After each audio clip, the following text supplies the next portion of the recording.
హరీష్ రావుని ఎదుర్కొంటా అని చెప్పేసి చాలా మంది అయితే సరే సిద్దిపేట అనగానే అది బీఆర్ఎస్ కంచుకోట, హరీష్ రావు కంచుకోట అంటుంటారు. అట్లాంటి కంచుకోటలో గెలుస్తారని కాన్ఫిడెన్స్ తోటే నిలబడ్డారు. ఖచ్చితంగా ఎదిరించాలి. అక్కడ మనిషి ఆయనే నా లెక్కనే కదా, ఓ 2 కాళ్ళు 2 చేతులు వేసుకొని పుట్టిండు. ఆయనకి సూపర్ న్యాచురల్ పవర్స్ ఏం లేవు. నన్ను నిలబడ్డ కాడ మాయం చేసే మంత్రతంత్రాలు లేవు. అలాంటప్పుడు ఆయనకు భయపడాలి అనేది నా బ్రెయిన్ నాకు చెప్పలేదు. ఎవడైనా ఒకటే సమస్య సృష్టిస్తున్నప్పుడు, ఇప్పుడు చిన్నదైతే చేయితో కొడతాం, పెద్దదైతే కర్రతో కొడతాం, అంటే కొట్టడం కామన్ కదా.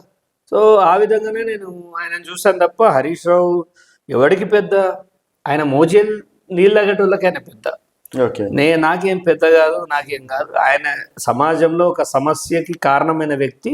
సో ఆ సమస్య పైన పోరాటం చేసిన నేను, అంతే. వ్యక్తి మీద పోరాటం అనొద్దు దాన్ని. అప్పుడు ఆయన మంత్రిగా ఉన్నాడు, మా నియోజకవర్గం ఎమ్మెల్యే కాబట్టి ఆయన ఎదుర్కొన్నాము, సక్సెస్ కూడా అయినాం దాంట్లో కూడా.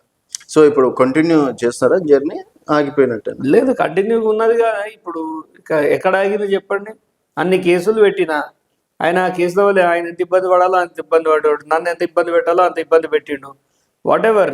ఇప్పుడు టిట్ ఫర్ టాట్ ఉంటుంది రాజకీయాల్లో. ఆయన నన్ను అక్రమ కేసులు పెడితే నేను ఆయన దొంగతనాలను ప్రజల్లో చూపించిన. సరే కోర్టులో నిలబడకపోవచ్చు, కానీ సమాజంలో అయితే ఆయన దోషిగానే నిలబడ్డాడు. సో 30,000 ఓట్లు పైచిలకు 30,000 కాదు, ఇది కరెక్షన్. ఇది 16,610 ఓట్లు పడ్డాయి. ఓకే. సో ఇప్పుడు 16,000 మంది మిమ్మల్ని కోరుకున్నట్టు. 16,610 మంది. ఇది ఇంకొక విషయం చెప్తా. యాక్చువల్గా ఒక 40,000-50,000 ఓటు బ్యాంకు నాది అక్కడ. 40,000-50,000 ఓటు బ్యాంకు. మీరు 30,000 అన్నారు కానీ 40,000-50,000 ఓటు బ్యాంకు. అప్పుడున్న ఇంటెలిజెన్స్ వ్యవస్థ కూడా అదే చెప్పింది. కానీ అప్పుడున్న ఎమ్మెల్యే హరీష్ రావు తన యొక్క పలుకుబడిని ఉపయోగించి 30 సంవత్సరాల నేపథ్యం వల్ల అక్కడ, సో అక్కడున్న కొన్ని వ్యవస్థలు ఆయనకు బెండ్ అయ్యి మాల్ ప్రాక్టీస్కి పాల్పడ్డాయి. ఏది ఈవీఎంలో కానీ అక్కడ కానీ. అది సాధ్యమే, చాలా మంది కాదంటే రాష్ట్ర వ్యాప్తంగా చేయకపోవచ్చు, కానీ అక్కడున్న పరిస్థితుల్లో ఆయన మాల్ ప్రాక్టీస్ చేసిండని నేను కేసు కూడా వేసిన. 2 సంవత్సరాలు నడిచింది ఆల్మోస్ట్. మొన్నే కొట్టేశారు.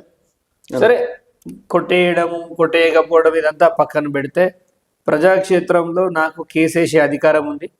అది గెలుస్తామా ఓడిపోతామా? నేనైతే ఆయన మీద కేసు వేసిన. ప్రజలకు తెలుసు చక్రధర్కి ఎన్ని ఓట్లు పడ్డాయి అనేది. ఇప్పుడు ఎక్కడ చూసినా సిద్దిపేటలో అన్నకు ఓటు వేసినాం, ఓటు ఏమైంది అంటారు. ఆ ఓటు చోరు హరీష్ రావు. సో సిద్దిపేటలో కూడా ఓటు చోరు జరిగింది. ఓటు చోరు హరీష్ రావు. ఇప్పుడు ఆయన మనసుకు తెలుసు కదా నాకు ఎన్ని ఓట్లు పడ్డాయి అనేది హరీష్ రావు తెలుసు కదా.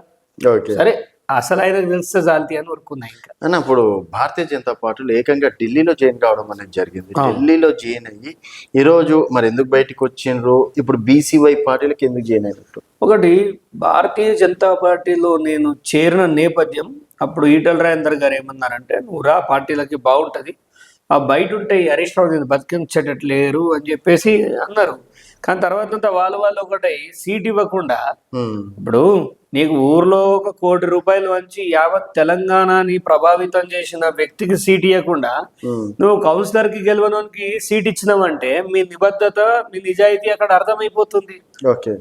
ఇప్పుడు 23,000 బీజేపీకి వచ్చినాయి, 23,006 ఓట్లు వచ్చినాయి. నాకు 16,610, ఆల్మోస్ట్ ఒక 6,000 ఫరక్ ఉంది మా ఇద్దరి మధ్య. నాకు బీజేపీ ఇచ్చి ఉంటే ఒక 60,000-70,000 ఓటు బ్యాంక్ తెచ్చు. అంటే ఇక్కడ వ్యవస్థల్ని మేనేజ్ చేయడంలో హరీష్ రావు సక్సెస్ అయిండు. ఆయనతో కుమ్మక్కై బ్యాగులు తీసుకోవడంలో వాళ్ళు లాభపడరు. సో ఇదంతా వరస్ట్గా ఉందనుకునే క్రమంలో ఇండిపెండెంట్గా నిలబడితే ఇబ్బంది అని చెప్పేసి బీఎస్పీ నుంచి జస్ట్ బీఫామ్ తీసుకొని నిలబడ్డా. కాంగ్రెస్ రేవంత్ రెడ్డి గారు చెప్పిన మాటలు నమ్మి కాంగ్రెస్లోకి పోతే అక్కడ అన్ని మాటలే ఉన్నాయి, తుపాకి రాముడు ముచ్చట్లే ఉన్నాయి, ఏం కాలేదు. అంతా వాళ్ళు పంచుకుంటారు, తింటారు. ఇది సమాజానికి మంచిది కాదు, మనకెందుకు లేని నా ముందట 2 ఆప్షన్స్ కనిపించినాయి. ఒకటి, అయితే రాజకీయంగా ఉండు, లేదా మొత్తానికే శాశ్వతంగా వెళ్ళిపోయి నీ వ్యాపారం నువ్వు చేసుకో. ఈ సోషల్ మీడియా ఇదంతా తీసేయి, ఇంకా నువ్వు ప్రపంచానికి కనిపించద్దు ఎక్కడ సోషల్ మీడియాలో అనేలాగా 2 ఆప్షన్స్ ఉన్నప్పుడు నేను నీతి నిజాయితీలతో కట్టుబడిన బీసీవై పార్టీ జాతీయ అధ్యక్షులు రామచంద్ర యాదవ్ గారు నాకు కనబడ్డారు. నాకు తెలుసు వారు ఎప్పుడో బాగా కొట్లాడుతుండు. ఇలాంటి వారితోటి మనం ఏకమైతే తెలంగాణలో గొప్ప కొట్లాడొచ్చు.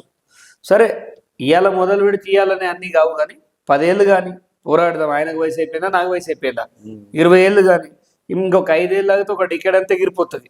ఓకే. ఇప్పుడు సో కొత్త నీళ్ళు వచ్చే క్రమంలో ఉన్నాము. రాజకీయాల్లో మేమంటూ ఒక ప్రపంచం వారు ఆంధ్రాలో, చక్రధర్ తెలంగాణలో సృష్టించబోయేది ఉంది. ఆ క్రమంలోనే బహుజనవాదానికి కట్టుబడిన పార్టీ బీసీవై పార్టీ.